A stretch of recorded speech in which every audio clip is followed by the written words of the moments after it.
Welcome to Conservative Voices Talking Points. I'm here with Gentry Collins, Eric Branstad, Rob Mudd. Thank you for joining us. This next topic, I'll start with Rob. What's the conservative response to critical race theory? The response is it's not founded in fact, in truth. Conservatism is about tradition and holding the truths that we know to be truthful, right? It's based off lies. Now, is the whole thing, was there racism? Was there slavery in the United States? Absolutely. Was it a terrible thing? 100%. Terrible thing. Awful thing. The worst thing I can imagine, right? But that's the past. That isn't the future.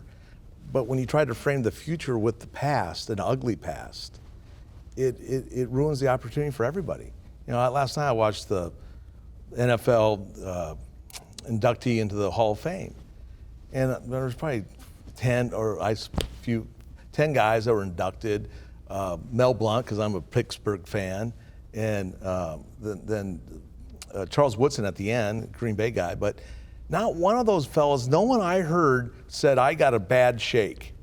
I didn't get, I was over. Every one of them had stories of how their parents helped them do whatever they needed to do to get done, getting up before 6, 5 in the morning and doing the things that no one else wants to do, the hard work, and they all ended with, hey, you can be anything you want to be in this great country. Man for man, they all said the same thing. Well, I believe that, absolutely believe that.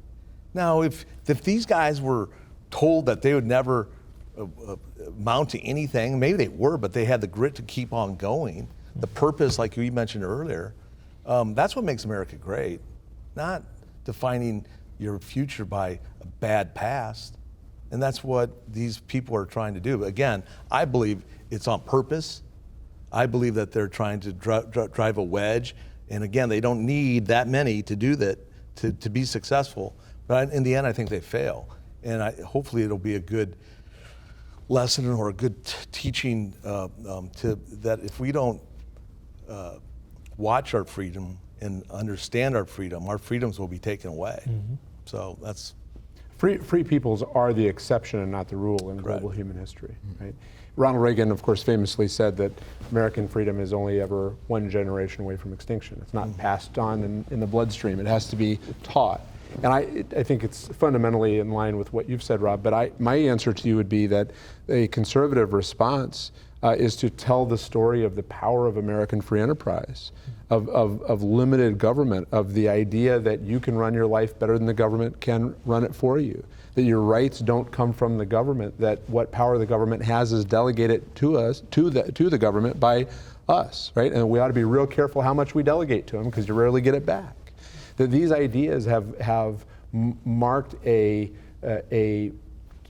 totally unique, in all of recorded human history, society where not only have we more than doubled the human life expectancy, but the quality of life within those years that you live is unprecedentedly high.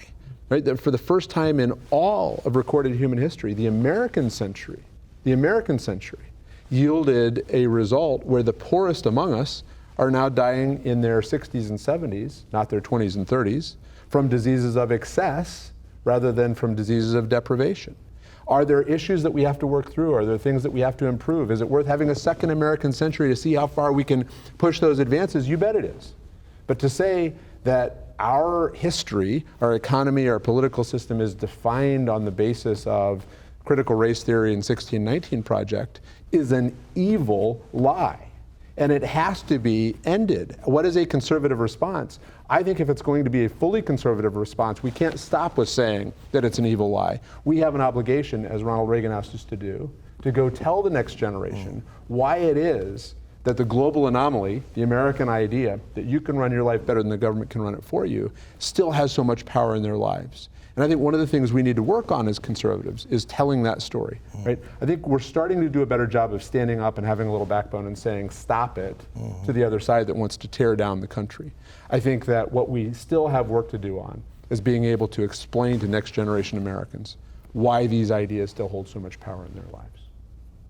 That, to me, is a conservative response. Excellent. Rob, you're first up.